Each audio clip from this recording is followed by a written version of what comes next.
어쨌든 그 임대를 찾아주는 거 그것까지는 그러면은 전문가한테 맡기는 게 낫다라고 생각을 하는데 집 한 채 정도는 까짓 거 내가 관리할 수 있어 라는 분들이 꽤 있을 거란 말이야. 있겠죠, 많으시겠죠. 근데 이제 사실 아까는 랜드로드 문제 얘기를 했는데 대부분은 테넌트가 잘못 들어오면 어떻게 하나에 엄청나게 고민을 하는 거잖아. 맞아요. 신경 엄청 쓰이지. 맞아요. 그래서 아까 그러니까. 첫 질문이 어. 왜 매니지먼트 컴퍼니를 어. 쓰냐. 어.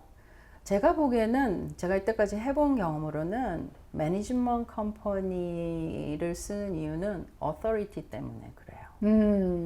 이 매니지먼트 컴퍼니가 있고 또 그 특히 저같이 무서운 사람이 꼬치 하나하나.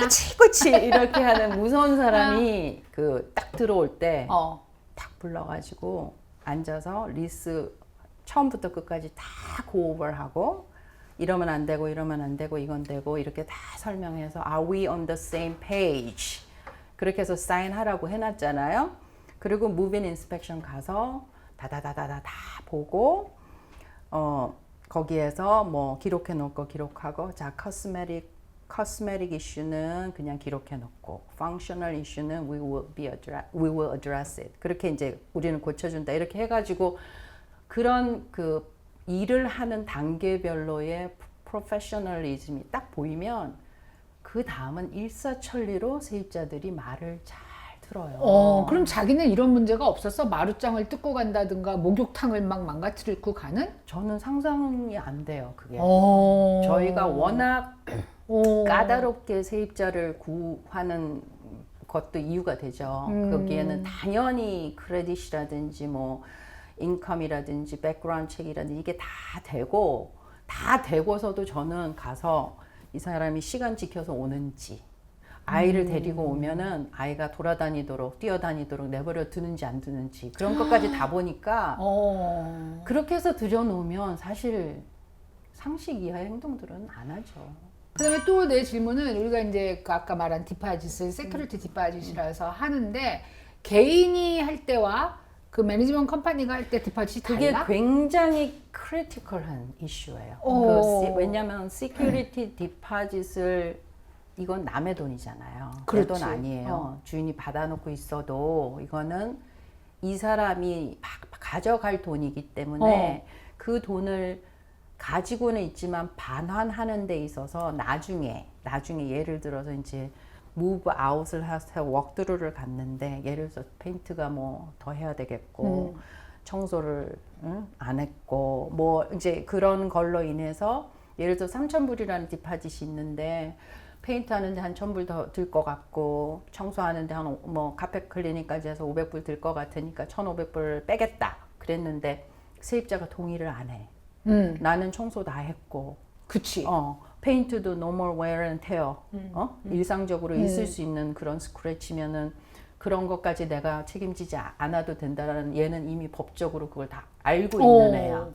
그러면은 할 수 없이 그걸 돌려줘야 되는 상황인지 아닌지를 판단해야 되는데 집주인이 고집을 피우거나 그러니까 그 범위를 모르죠. 그러면 안 돌려줬어. 예를 들어서 3,000불에서 1,500불 빼고 1,500불만 돌려줬어. 그러면 수 들어오는 거예요.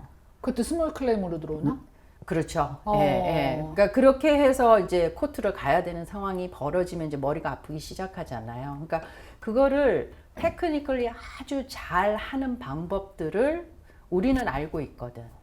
그 시작 단계에서부터 처음에 이제 무브아웃 워크드를 하기 전에 무엇을 어떻게 준비하고 우리가 언제 워크드를 하겠다라고 이제 레터 보내는 것서부터 그리고 만약에 너희가 이거를 할 거면 우리가 쓰는 벤더가 있는데 얘네들은 우리랑 어소시에이트 되어 있지 않고 써도 되고 아니면 다른 사람을 써도 되지만 이 벤더들은 우리의 크라이테리아를 너무나 잘 알고 있기 때문에 쓰면은 2번 일할 일 없다라고 이제 어드바이스를 주고 선택권을 주고 그러고 나서 해놓으면 굉장히 깨끗하게 한 번에 끝날 수 있는 일을 왜냐면 많이 해보면 알아요. 이 사람들의 성향도 알거든요. 근데 이거 개인이 하면 이래야 될지 저래야 될지 이 사람 다르고 저 사람 다르고 이제 그런 경우들이 생기는 거예요. 디파짓을 몇 개월치를 받아나? 저희 같은 경우에는 크레딧이 보통 이제 기준이 아, 크레딧에 따라 달라? 네, 크레딧이 뭐 조금 싼 집은 650점, 비싼 집은 700점 이렇게 이제 기준을 두고 거기에 맞는 사람을 저희는 고르죠. 그러니까 650점이 넘으면 한 달치. 근데 650점이 안 되고 630점이야. 근데 인컴은 너무 좋아. 그러면 거기에다 엑스트라로 조금 더 낼 수 있냐라고 물어봐서 더 받거나 아니면 마지막 달 한 달치를 미리 내놓으라고 얘기를 하면 그게 이제 캔디데이시 어그리를 하면 그런 식으로 하는데 아까처럼 그렇게 막 3,000불 받아놨는데 7,000불, 8,000불이 벌어질 정도로 그런 일은 발생하진 않죠. 근데 나는 이제 지인한테서 최근에 들었거든. 최근에, 그러니까 이제 작은 집을 렌트를 놨다가 자기 아들이 그리 들어가기로 한 거야. 근데 이 사람은 테넌트는 더 살기를 원했어. 그래서 이제 더 살기를 원하지만 아들이 들어가야 되니까, 그러니까 이제 나가달라, 내가 들어갈 거다라고 해서 나갔는데 이 양반이 정말 엉망진창으로 해놓고 나갔다고. 그래서 막 화를 나서 하고 엄청 내시는 거. 카펫도 갈았어야 됐고 뭐 페인트도 칠해야 되는데 돈을 받을 방법이 없다. 그렇게. 근데 결론적으로 이제 우리가 렌트를 줘가지고 예를 들어서 1년을 살고 2년을 살고 그러면 이제 프로퍼티 매니지먼트 안 쓰고 내가 그냥 구한 세입자가 조용히 잘 살아. 그동안. 돈도 잘 내고 잘 사네. 뭐 이랬어. 근데 막상 1년 후, 2년 후에 그 집을 가서 보면 이 세입자가 자기 마음대로 고치거나 문제가 있는데도 말을 안 했거나 그렇게 해서 집을 더 망가뜨리는 경우들이 많아요. 그러니까 어떤 고쳐달라고 얘기를 안 한다고 해서 그 사람이 좋은 세입자냐? 꼭 그렇진 않다는 얘기를 하고 싶은 거야. 차라리 잘 보고 어디가 싱크대에서 물이 밑으로 똑똑 떨어져서 캐비넷 안에 몰드가 생겼어. 그러면 내가 오랜만에 열어봤더니 이런 일이 생겼는데 어떻게 할까라고 차라리 이야기를 해주면 고칠 수라도 있는데 고치죠. 그런데 고치는 것도 저희가 가서 고치는 거는 프리벤션이 포함된 리페어를 해요.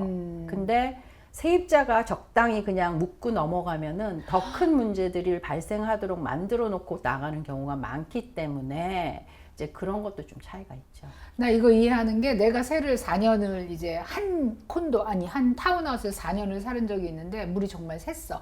근데 나는 이제 그 당시에 그걸 주인한테 전화를 해서 뭐 고쳐달라고 이러기가 귀찮아서 밑에다 버켓을 놓은 거야. 조금씩 새니까. 그래서 그게 차면 버리고 그랬는데 결국은 그 싱크 밑에 그 판이 썩었어.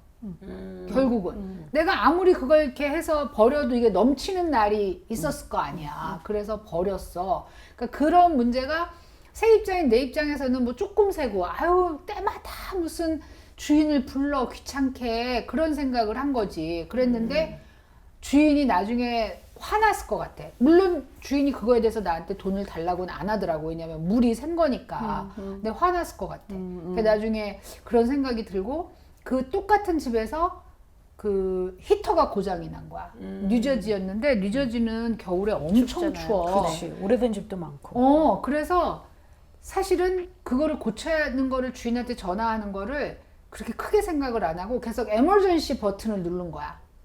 그 히터에 에머전시 버튼이 있어. 그렇게 하면 그러면 에머전시 되래. 반짝 돌아가. 그랬다가 또 그게 뭐 이제 어느 정도 돌아가면 또 서. 그럼 또 그걸 누른 거야. 그러다 결국 에머전시 버튼도 웍을 안 하는 어떤 시점이 돼서 엄청 추운 날이었는데 전화를 했어. 그랬더니 이제 와서 이 사람들이 너무 깜짝 놀라는 거야. 왜냐면 아예 안 되리라고는 생각을 안 한 거지. 너무 미안하다 그러면서 통째로 갈아줬는데 그것도 나중에 생각해보니까 내가 그걸 망가뜨린 거야. 고칠 수 있는데 너무 양심적이지 않아? 지금이라도 고백하는 게?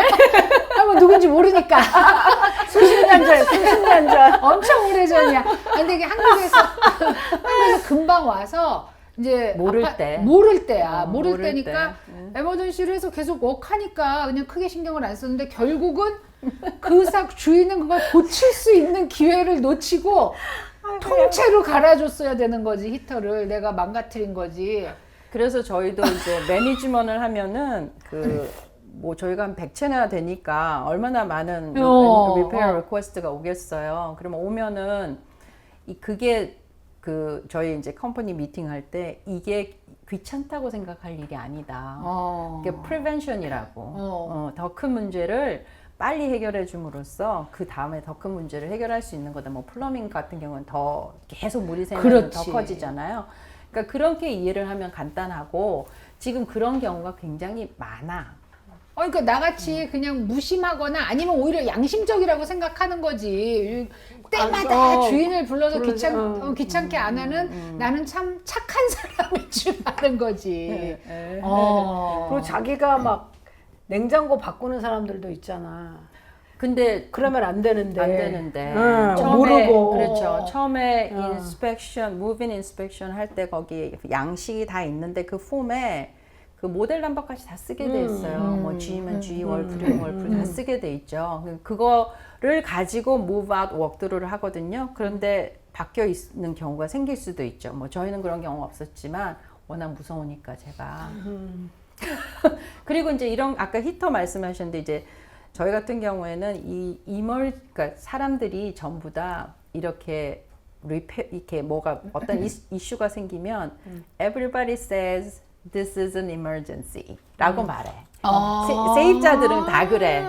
내가 지금 불편하기 때문에 이건 emergency야 라고 얘기한단 말이에요. 그래서 이제 저희가 정해놨죠. 뭐가 emergency고 뭐가 non-emergency인지. 그래서 처음에 컨트랙 하러 올 때 그걸 얘기를 해줘요.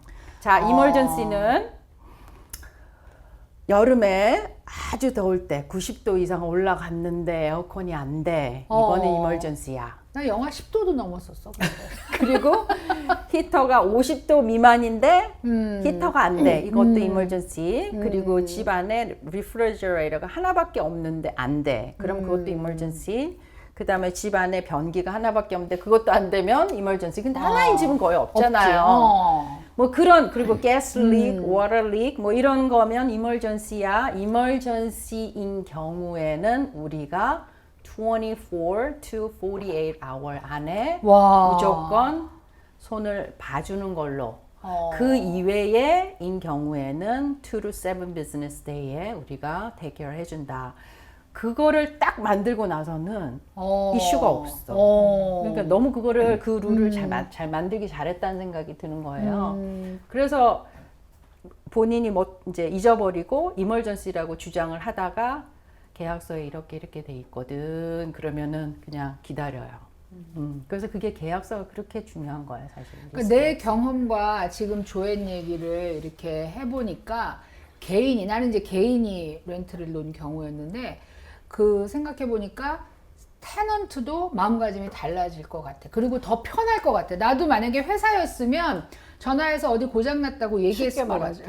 근데 이게 그냥 주인이 개인이니까 아유 귀찮게 하지 말자 이렇게 생각했던 것 같아. 그래서 저희는 이제 무브인 워크드루를 하고 나서 자 지금부터는 조앤한테 문자하지 말고 조앤한테 콜하지 말고 무슨 일이 있으면 pinerealty@gmail.com으로 repair request라고 해서 property address 딱 쓰고 description과 가능하면 사진을 첨부해서 보내면 우리가 굉장히 빠르게 신속하게 해결해 주도록 하겠다라고 이제 세입자들한테 얘기를 해요. 그러면 이제 프로토콜 중에서 이제 제일 많이 고장 나는 게 여름에 에어컨이잖아요. 그럼 세입자들은 급한 마음에 이메일을 쓰긴 쓰는데 조앤 우리 2층 에어컨이 안 돼 이렇게 와. 그러면은 저희가 이제 바로 이메일로 바로 답을 하죠. 어디가 안 되고 바깥 유닛은 돌고 있는지, 바깥 유닛에서 웜에어가 나오는지, 인사이드에 에어가 나오는지, 쿨에어가 인지 아닌지, 필터는 언제 갈았는지를 퀘스천으로 프로토콜에 보내요. 그러면 그거에 답을 해서 세입자가 답을 오면 저희가 이제 게스를 하는 거예요. 이거는 out of experience. 커패시터 문제구나. 가스 문제구나.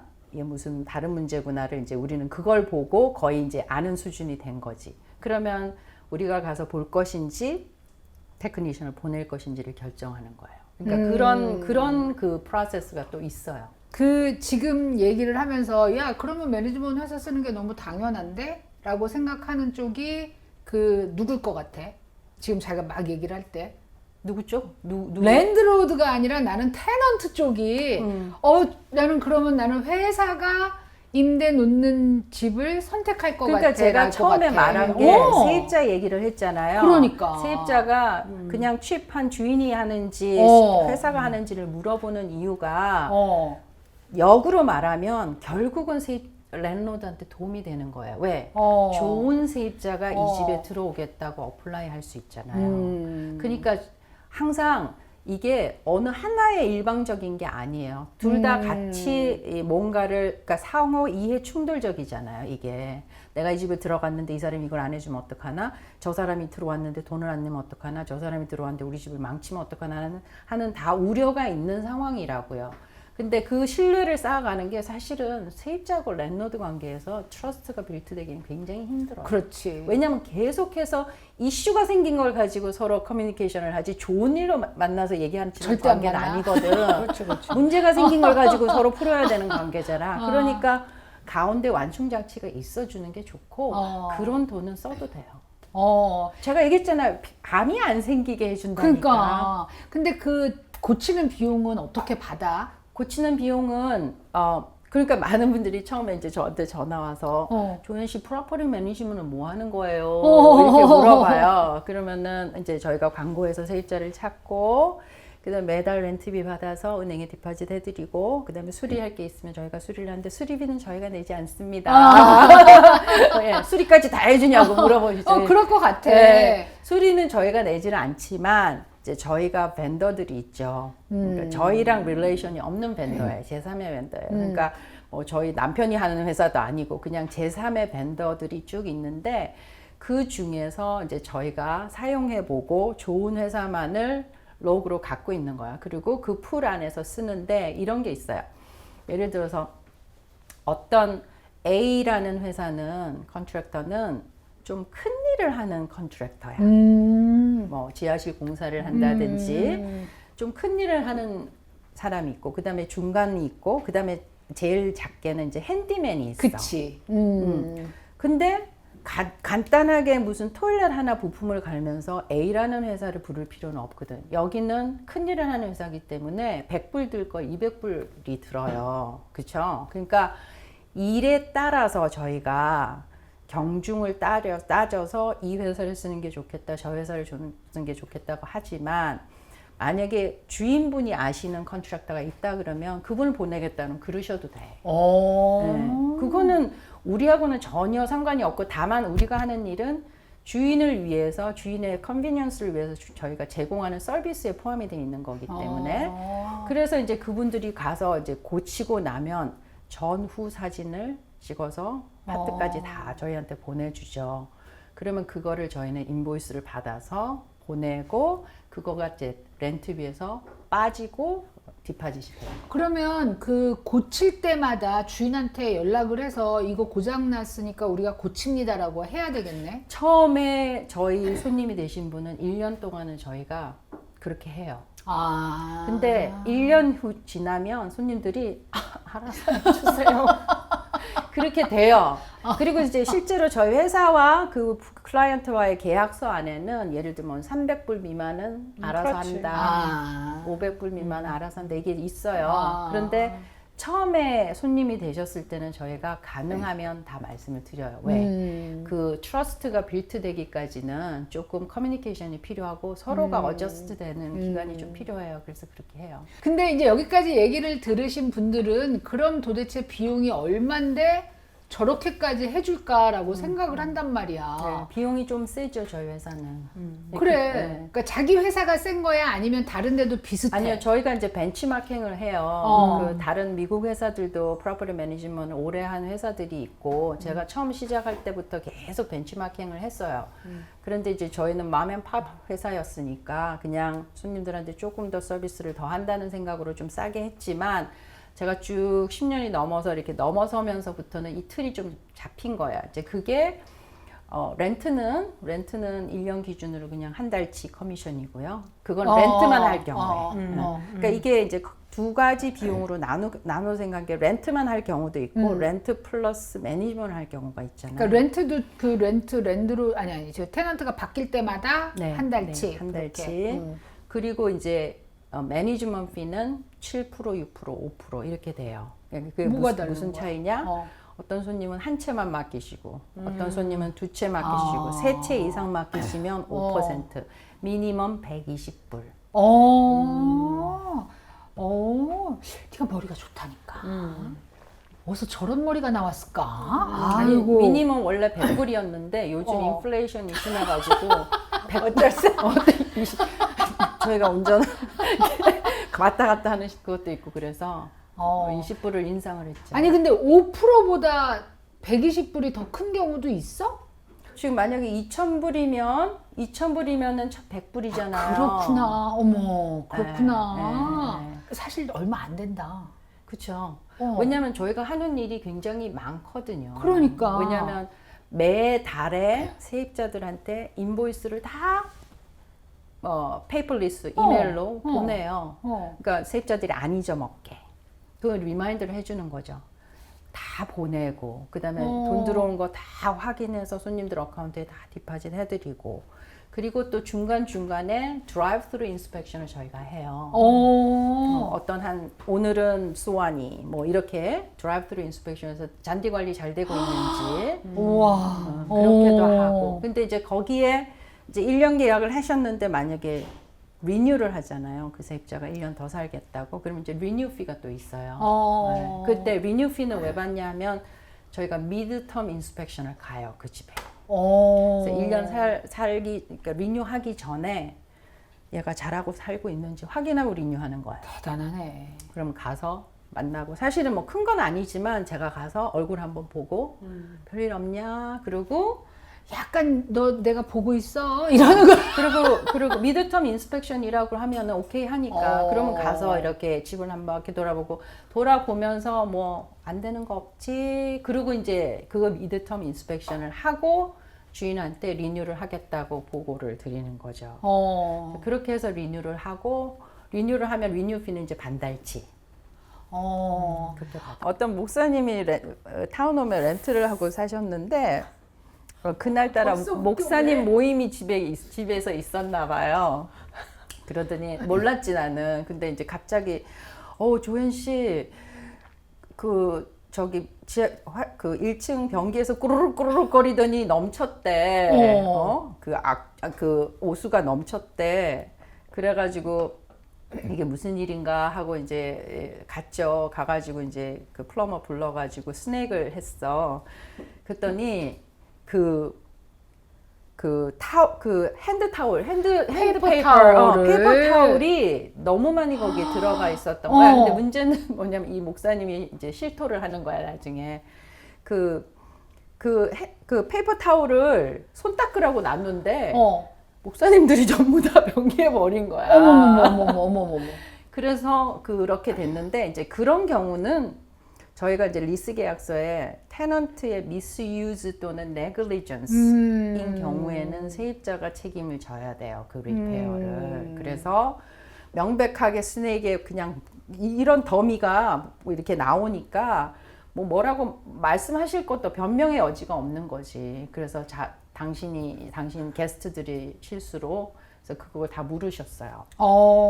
네. 그러니까 새해를 살다 보면 이런 게 되게 많아. 자기는 새를 별로 안 살았지. 아니 새도 살았는데 그런 기억은 없는 몰라. 우리는 이제 세입자 생활 해본 나로서는 이 얘기가 아주 뼈저리게 와 닿으면서 세입자 생활하는 사람들은 일단은 매니지먼트 컴퍼니를 통하는 거를 더 선호할 수 있겠다. 그래도 세상에는 본인이 스스로 렌트를 놓고 싶어 하는 분이 훨씬 많아. 그렇겠죠. 그러니까 그 7%, 6%, 5%의 엄청난 부담을 가지고 계시고 내놓는 것까지는 에이전트를 통해서 하지만 그런 분들한테 조언을 해준다면 이 말은 빼고 우리한테 맡기세요 빼고. 예. 근데 이게 사람의 일이에요. 이 매니지먼트를 해보면 컨트랙 자체는 이제 글로써 명문화된 어떤 계약서이지만 실제로 세입자하고 이렇게 맞닥뜨려서 어떤 이 이 문제잖아요. 문제를 해결하는 데 있어서는 사람의 일이에요. 그래서 이게 우리가 일이라고 비즈니스라고 생각하면 굉장히 딱딱할 수 있지만 이걸 이모셔널리 잘 푸는 것도 굉장한 지혜가 필요해요. 하다 보면. 그래서 그 세입자를 좀 리스펙을 해주시고 일단은. 예. 그리고 항상 먼저 급하게 단정 지으면 안 돼요. 그러니까 어떤 일이 생겼는데 얘가 이래서 그런 것 같아. 그렇지. 그거 굉장히 피하셔야 되는 거고 항상 처음부터 끝까지 풀 스토리를 인내심 있게 들어주시고 그런 다음에 궁금한 게 있으면 충분히 물어서 대화를 해보시고 그리고 나서 이제 의사결정을 하셔도 늦지 않으니까 성급하게 모든 거를 그냥 단정 짓거나 선입견으로 사람을 판단하는 거 그걸 좀 안 하시면 될 것 같아요. 우리 이 얘기 한번 했었지. 왜 그 내가 어떤 인종을 구분해서 세를 줄 수 있느냐 뭐 그런 얘기 했었잖아. 거기서도 선입견이 일단 작용을 맞아요. 하지. 네. 오늘 이제 조앤리가 파인힐 부동산 매니지먼트 팀에서 어떤 일을 하는지를 다 까발렸어요. 그러니까 사실 자기 회사 얘기를 이렇게 오픈하기가 쉽지가 않거든. 몇 퍼센트까지. 오픈해도 돼요. 왜냐면 따라할 수 없어요. 우와.